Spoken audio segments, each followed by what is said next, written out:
Welcome, everyone, to Monday Morning Morons for October 23rd, 2017. So, this week we're going to start off a bit like an old-fashioned response video. Bob showed me this tweet on Tuesday, and he posted it to my Minds feed, but I didn't have the time then to respond to it properly. I gave it a quick fuck off, but I did say I'd address it more fully later. It's a little long, but let's knock this out first, then we'll move on. Hey men, what are you planning to do better? Because you need to do better. I have some ideas. As you can see at a glance, she's doing the feminist favorite pastime, generalizing. Before I go into her suggestions, though, I just want to ask a question. Have you ever noticed that somehow, every time these feminists want something, it's men who have to do something, or make something happen, or change something? Obviously, women are perfect in every way, so they don't need to change a thing. They don't need to work harder or achieve more or have compassion for their fellow human beings. No, only men need to do that kind of shit. Look at her first point. Talk to your friend who's kind of a creep. See? There's some guy she doesn't like, so men have to fix that for her. Why don't you talk to him? You're the one with the problem. I don't give a flying fuck if you think he's creepy, especially since creepy is just code for I don't like him. Your problem. You fix it. Don't talk over women. Ugh, I am so sick of hearing this shit. You know why this happens to feminists? Because you simply do not shut the fuck up and listen. Ever. You spew out some random talking point, then roll right into your buzzword monologue and expect everyone else is just going to sit there and nod their heads. Well, fuck you. Make your point, then shut the fuck up and listen to the rebuttal. That's how discussion works. Don't use your feminism as a way to get women to trust you. Well, you don't have to worry about that from me. I'm not going to play along with your bullshit anyway. But I have to say, if you're surprised that male feminists do this shit, then you obviously don't know jack about men. These lame ducks are trying to get laid the only way they know how, by kissing your ass. Of course they draw attention to their supposedly good deeds. That's why they did it. They want you psychopaths to notice them, tell them they're a good little puppy, and give them a cookie. They know they can't score with real women because they have nothing going for them. So they are trying to be the best little puppy at the bottom of the barrel, so maybe the guppies down there will play with them. There is no other reason in the entire world why a man would campaign against his own interests. When you see another guy talk over a woman, say, hey, I think she was saying something. Nope. That woman can say, excuse me, I was speaking. Why does she need a man to fix that problem for her? Is she a poor helpless little girl or a strong independent woman? Can't have it both ways, dear. Either women have their own agency and are perfectly capable of speaking for themselves, or they don't and they need men to speak for them. Which one do you want? Because personally, I believe in the former, not the latter. Don't call women crazy. I will use whatever words I want to use in whatever manner I choose to use them. Thank you very much. I've called a woman crazy because she did something over the top nice for me. I've called a woman crazy for talking me into doing something slightly dangerous with her because she wanted to. I've called a woman crazy for doing crazy shit that doesn't make any rational sense. And I've called a woman crazy because she literally was fucking crazy. Somehow, I'm betting you only have a problem with the last two, though, don't you? It's not crazy you object to. It's criticizing women you don't like. Don't touch women you don't know, and honestly ask yourself why you feel the need to touch women in general. Okay, let's go backward on this one. Why do I feel the need to touch a woman in general? Because I'm heterosexual. I like women. Deal with it. Touching women I don't know, though, I don't.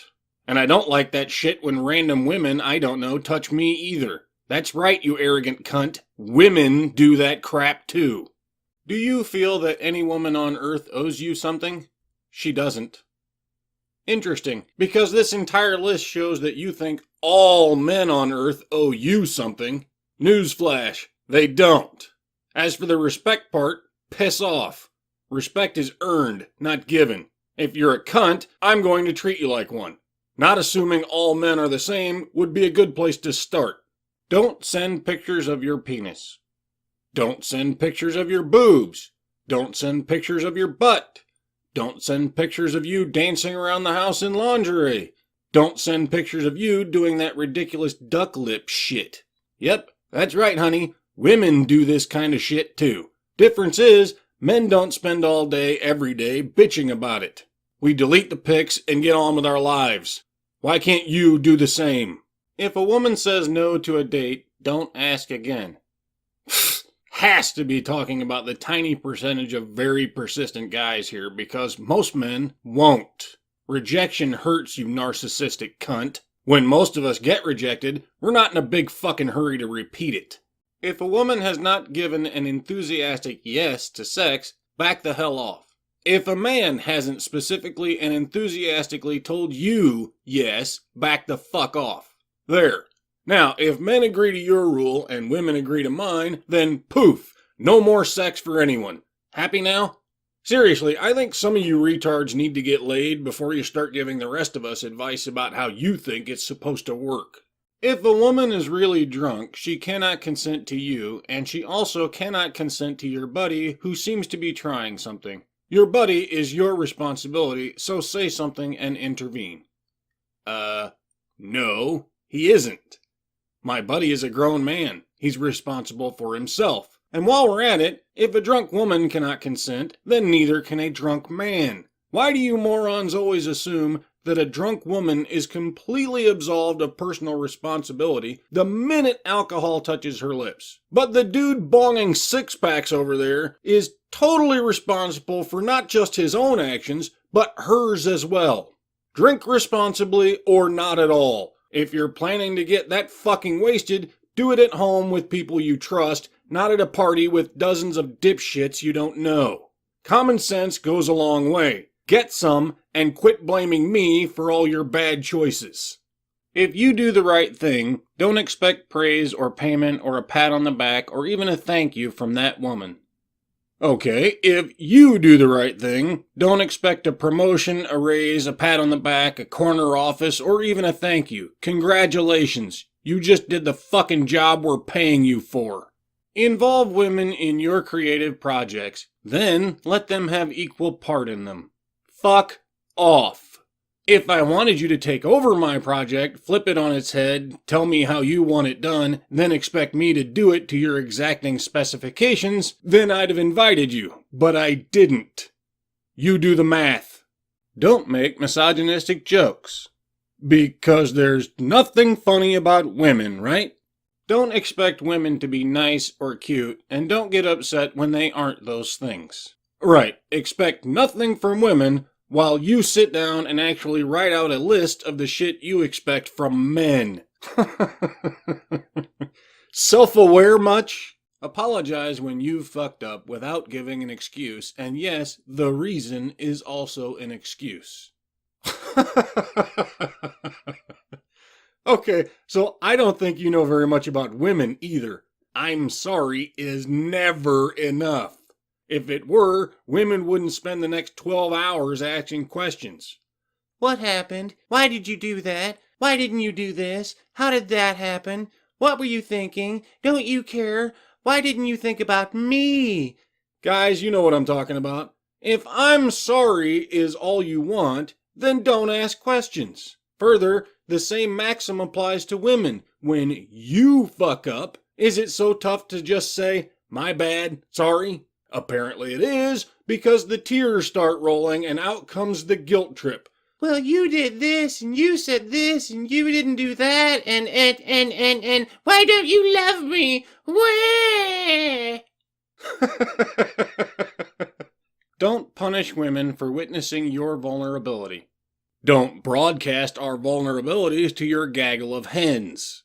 We trusted you enough to show you our softer side. That doesn't mean we wanted the entire fucking world to see it. Nothing, and I mean nothing, will shut us down faster than you betraying our trust in you, and if we can't be ourselves around you, then the relationship you're hoping for has zero chance of success.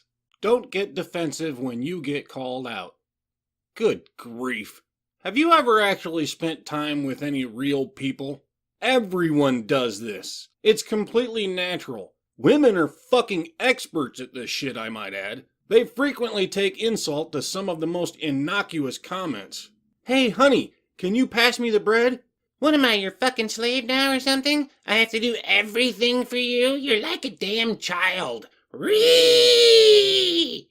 Okay, so I've seen more than my share of drama queens, what can I say? I obviously suck at this whole dating game.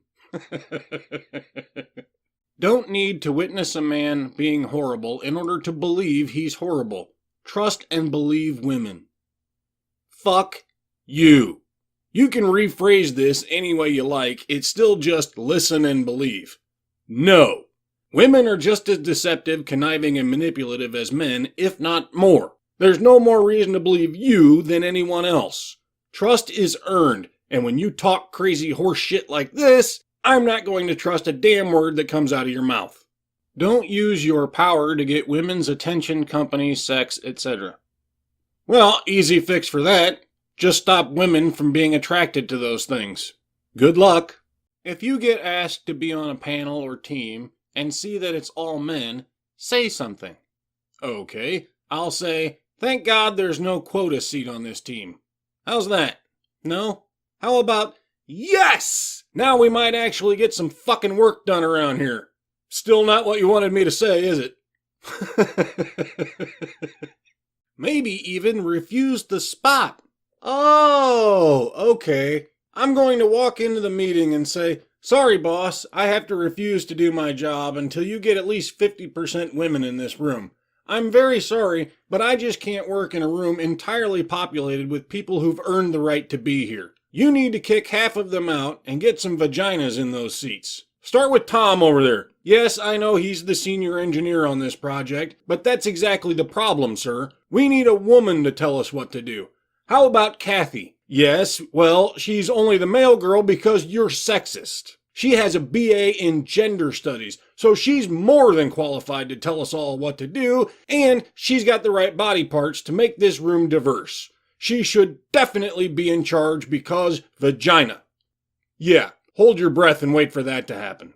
Be aware of your inherent power in situations and use it to protect women, especially via talking to other men. Here we go again. The strong, independent woman has another problem. Here I come to save the day. Don't worry, strong and powerful woman who could do anything she wants. Men will fix that problem for you.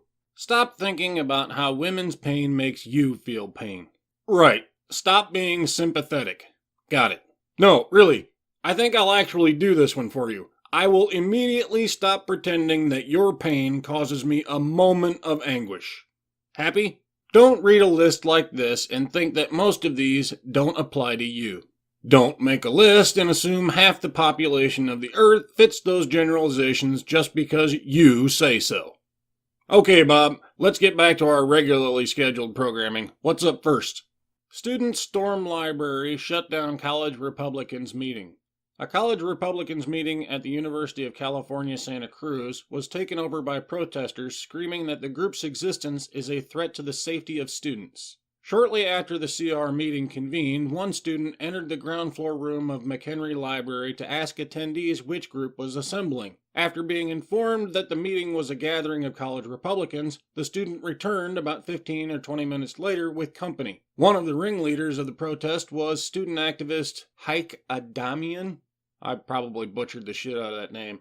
Who posted an announcement in the official UCSC student Facebook group calling on students to deny the CR group its First Amendment rights. White supremacists, fascist sympathizing college Republicans are having a meeting at McHenry Library, room 0332. Everybody be aware of this violent racist activity happening every day on this campus. He wrote, adding that we need a movement of people on this campus that reject the right of assembly or right of free speech for white supremacists and fascists. Heeding Adamian's call, student activists disrupted the meeting by banging open the door to the meeting space and shouting accusations that the members were fascists, racist, and white supremacists.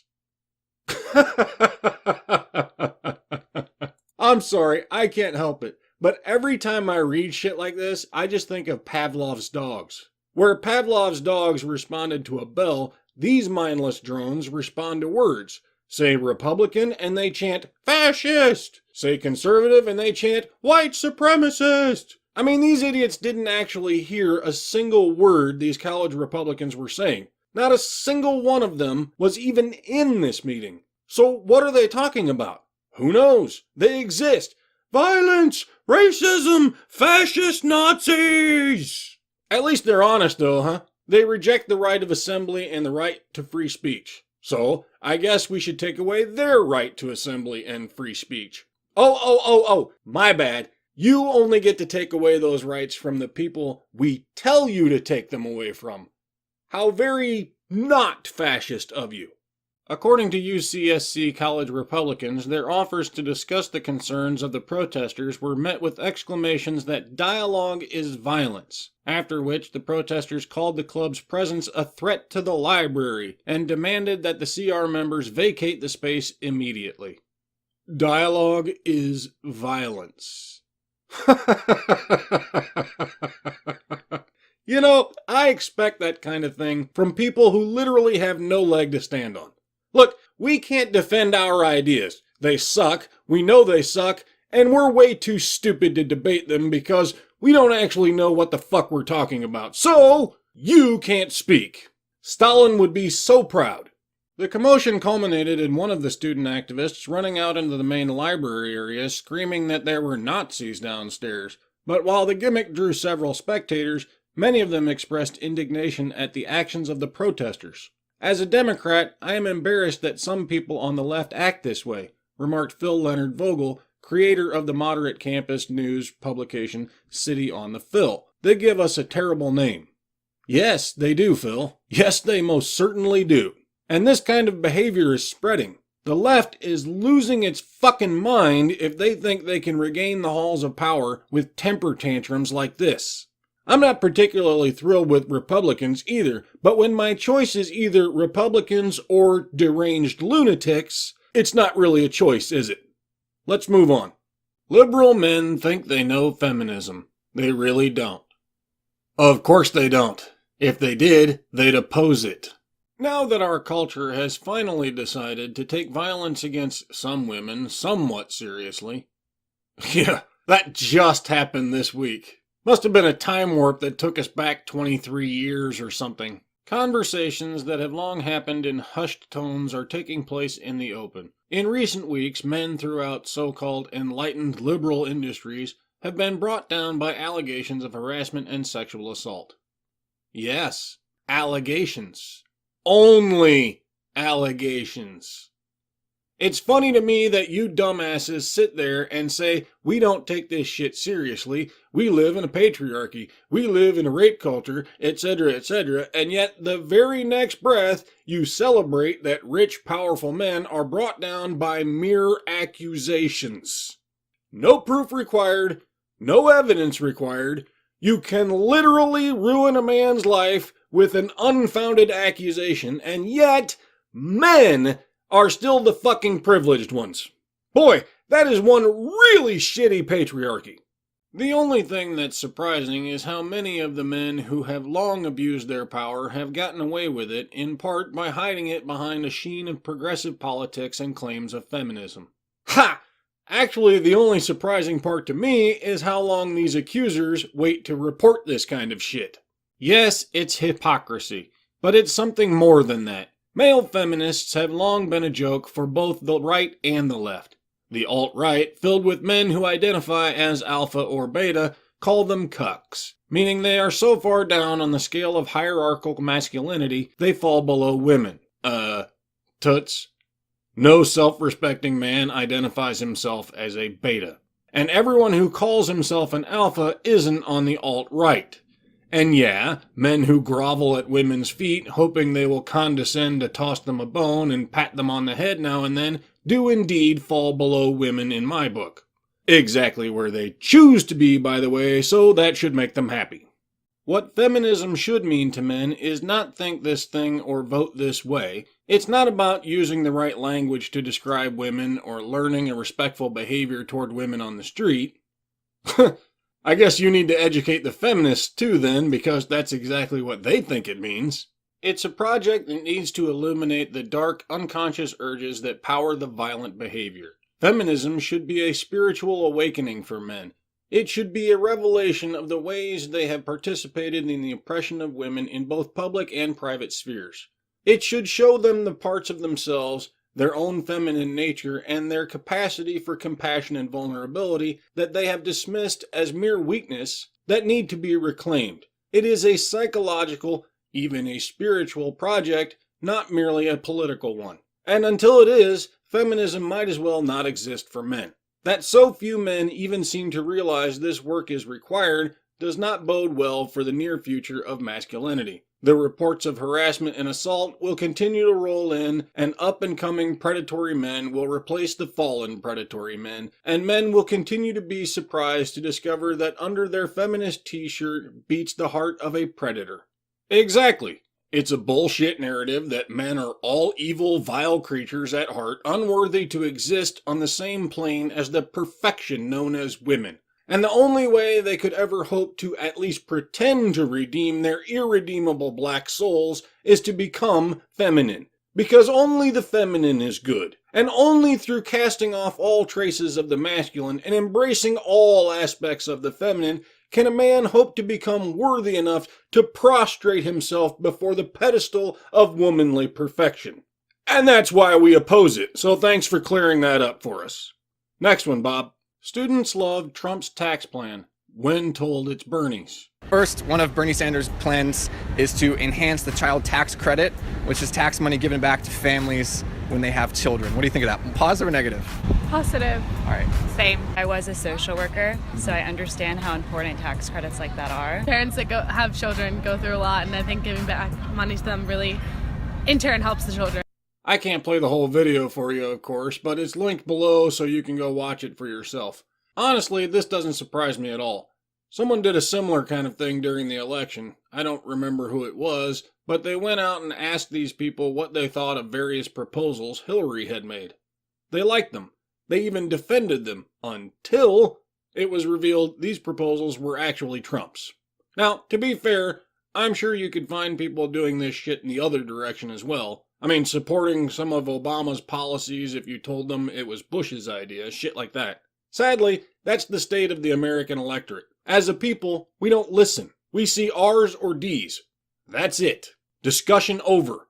Okay, Bob, give us the toxic masculinity before I get all preachy on these folks.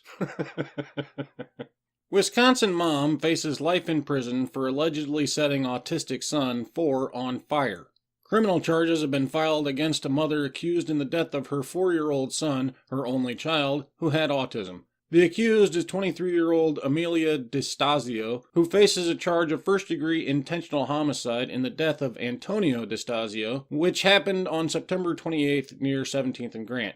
DeStasio faces life in prison if convicted. According to a criminal complaint, around 7:30 a.m. on September 28th, the Milwaukee Fire Department was dispatched to the home at 17th and Grant for a report of smoke. Smoke was observed coming from the apartment number 2, and firefighters forced entry into the home. Smoke was observed coming from the stove, and a pile of clothing in the bathroom, in the bathtub, was noted to be smoking. Firefighters found a lifeless child with his hands bound behind his back with several belts. The complaint says there was a garbage bag over his head. The majority of his body was burned, the complaint says. Investigators learned the victim's body had been set on fire with the use of an unknown accelerant. A pet guinea pig was found drowned in its cage next to the tub, the complaint says. A bottle of canola cooking oil was located on the bathroom sink. Police soon arrived and learned the victim was 4-year-old Antonio DeStasio, who lived in the apartment with his mother Amelia. She was not home when first responders arrived. The complaint indicates the apartment smoke detector had been removed and placed in water. Investigators spoke with a witness who lived in the apartment building at 17th and Grant. She said Amelia and Antonio had moved in 2 months prior and said Amelia wasn't friendly and kept to herself. She noted that on September 27th, one day before Antonio died, she heard Antonio say, "Please, Mommy, stop. I won't do it again." She said she heard Amelia yell, "Shut up." On the morning Antonio died, she said she heard a banging noise coming from Amelia's apartment unit. An autopsy revealed 7 belts were used to secure Antonio D'Estasio's hands and arms to his sides, and a plastic bag was placed over his head, pulled tight and knotted at the back. The autopsy revealed significant charring to his skin and thermal injuries to the majority of his body. His death was ruled a homicide. Well, clearly she was just fighting the patriarchy by killing this poor boy before he could cash in on his male privilege and oppress her. I gotta tell you folks, it's getting increasingly hard for me to blame men for all these toxic masculinity segments. I don't know how the hell these feminists manage to do it. But remember the mantra, women are victims, men are oppressors, and feminism is just about equality. I'll see you all next time.